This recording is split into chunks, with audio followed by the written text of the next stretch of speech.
Welcome to another episode of Sister Saga. Today we are talking about how you can win through actions and not through arguments. So, Angeliki, let's go through the judgment. Yes. Amazing. So, any momentary triumph you think you have gained through argument is really a Pyrrhic victory.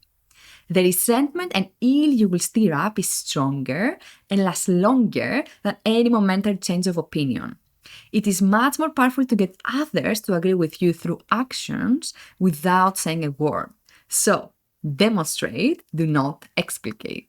So, Angeliki, what does the history tell us? So the example comes from Florence. The mayor of Florence has found a massive marble stone in the middle of a square, and he wanted to do something with this.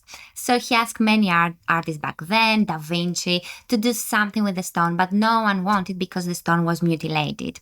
Then the mayor called Michelangelo. Michelangelo saw the stone, and he was like, I'm gonna do something out of it. Classic Michelangelo. Yes. And he did. He made an amazing sculpture, and he called the mayor to actually look at it. The mayor looked at the marble and the sculpture, and he said, "Oh, it's marvelous. However, the nose is a little bit big." So Michelangelo knew that it was just the perspective of the mayor that make the nose big. Look big, yes. And he just changed a little bit his position, and he also pretended that he corrected the nose, but actually he didn't do anything. Then he asked the mayor, what do you feel now? And the mayor was like, oh, that's impressive. Yes, I like it now. So technically Michelangelo didn't want obviously to change the nose because he knew that it will ruin the whole sculpture, but also he didn't want actually to offend the mayor because he knew if he offended him, he wouldn't actually receive any money. So he played it very smart. Very clever, Yes. Nice. So Maria, what does this tell us? Yeah, so if we try to unpack a little bit the law and try to get some points out of this, the first one is when you're trying to win an argument with words, this means you have to use a lot of words to persuade the others, because if they believe something different to what you believe, then really you have to start fighting with words so that one proves the argument against the other.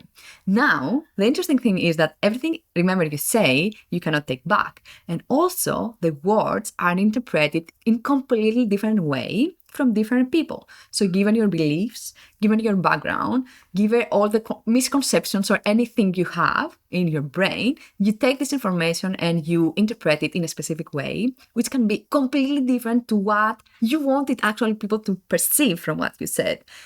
That is the problem. So words stuck with us, and after the meeting or whatever meeting, you're going to start thinking about what was said and start interpreting it in your own way and make a meaning out of this that you want to make, not that what the other person wanted you to take.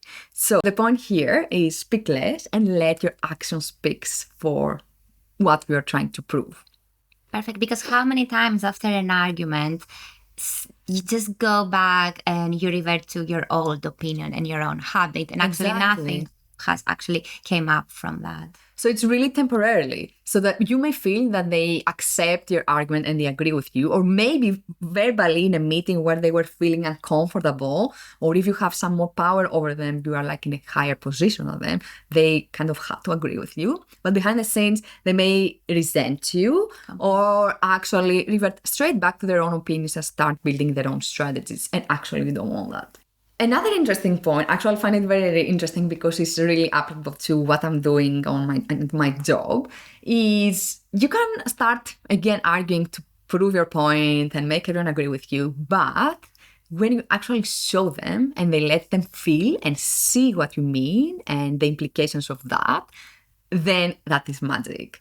So, for example, in technical sales, there are a lot of situations where we go into meetings with customers and they are in completely different point of view, like actually against what we believe as a company or as a product. So at that point, you have to either start arguing verbally, saying, no, this is good, this is bad, this is good, you are bad, and etc. Or you have the tactic of, okay, let's not argue about it. Let's show you how life could have been if you have done the other thing. So that has worked magically for me. I don't know what you think. Yes, I remember now one example in the classroom where all the girls were actually very naughty and they were all talking over me. So what did I do? I just asked the naughtiest, the one who actually was talking the more, to come up, to stand up, to pretend that it's me. She's me, sorry. And I asked all the rest to actually start talking while she was talking.